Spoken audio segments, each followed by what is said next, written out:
Popin Media.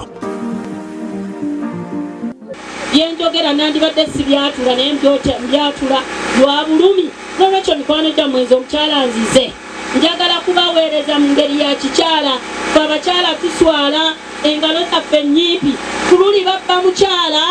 newankubadde nga yaliwa kala mmyufu kama mbaya ni mbaya ku luno nzize mu kala ey'ekyenvu kale tulabe nange be bananziba nzize njagala bukulembeze nakyo mbegayirira mujje muyimirire nange abaami batukulembedde ebbanga ddene okuva ku mukwano gwaffe eddagada paka ku ono gwe batuwasiza nga bonna baami basebo ne bannyabo ku mulundi guno kutuwa omukisa naffe abakyala tukulembereko ate si kutuwa bubi mukisa naye mukimanyi era muzze muwulire eddobo nga ndi mukyala ow'enkizo ow'amaanyi mu bukulembeze ayogera byakola agoberera ensonga entuufu. Njagala mukimanye nti omukube nesimbyewo nabo mumanyi nnyo kuba ne bwe yali ajja mu kalulu kano kyenkana teyawangula ensi yonna ekimanyi ne mu Amerika bakimanyi fatu bwenjogera mbasogedde kive batuwasiza muwasiza ekayunga si weewaawo so nkimanyi nti ye mubbi wa kalulu kati nango kiyingiramu ekisooka kijja omanyi kinyaga bitono ekyokubiri akali amaggwa kekamanyi ekisemberayo ddala buli ekiinula ennyana mukimanyi nti nange ekibeereje ekiri ndi mugumu nnyo n'olwekyo ensonga y'akalulu ffe bana NRM ne bali abalala abaana babalonze fulaga zaabwe ze batagenda kukutama wansi kukwata mayinja kuba muntu oyo nti gwe eyakuliranga okutunda emirimu disitulikiti eno nti gwe abadde ng'akola emirimu egy'ekibuggwe n'obuzaabuza abantu. Kakati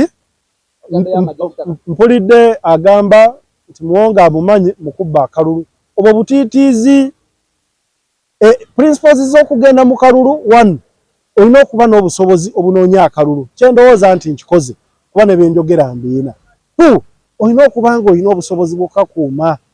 kubanga akalulu tebalonda bulonzi ne bateeka eyo. Kakati mwannyinaze simanyi lwaki yazze mu muzannyo gw'atategeera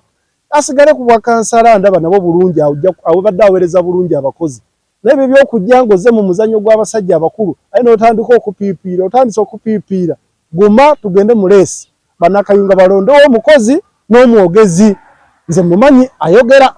era bw'akwata omuzindaalo akunkumuka n'ennyenje ne zikola ki ne ziyiika naye kyeyazzeemu musaba akigumire tugenda mu kalulu ku lunaku olwokuna kulina okubaako gwe bakubye n'akubye guno mupiira katugende mu leesi abalonzi basalewo nti abamu ku abo benvuganya nabo mbadde nkola nabo ku disitulikiti y'e Kayunga ekyomukisa omubi ebintu byokwogera mu bantu tebasobola kubiŋŋamba nga tuli ku disitulikiti kuba disitulikiti erina olukiiko ffenna olutugatta wamu nze nowemba nkola oluguudo nga zino enguudo ze mulaba ze nkola olukiiko olwo lujja ne lulambula ate omukyalo oyo yalukubiriza so kibi nnyo nti ajja ayogere mu bantu ate nga nze eno tabireese gye birina kwogererwako naye nze manyi oluusi buba bujja buli omuntu wakola ebintu ebirungi ebingi wabaawo abantu abakola obujja kyamukisa mulungi nti mwannyinaze mumanyi nnyo okusinga omuntu omulala eneewana e Kayunga bwe bituuka ku by'obujja manyi kiki kyali nti ye asobola n'okunyiiga obunyiizi olw'okuba ofunye kakati anyiigira Kayunga olw'ebyo bye tutuuseeko for the first time enguudo za disitulikiti zonna tuzikoze nga tetuzikola mu standard siza omukazi naye omukazi gwe bagiwasiza ate amaze n'agiganyulwa omukazi gwe bawasiza Kayunga disitulikiti abantu bamaze ne bamufunamu era ne bamwagala n'olwekyo tebakyajulirira omukazi akoze bulungi era bannakayunga basanyufu nze nange ndi musanyufu kubanga disitulikiti yange yava mu namba lujega abatamanyi kati Kayunga yabadde ya namba 7 mu disitulikiti zonna mu Uganda era sente ze bayita eza DDEG twavudde ku miliyoni 2 kati batuwadde miliyoni 6 financial yejja olwa performance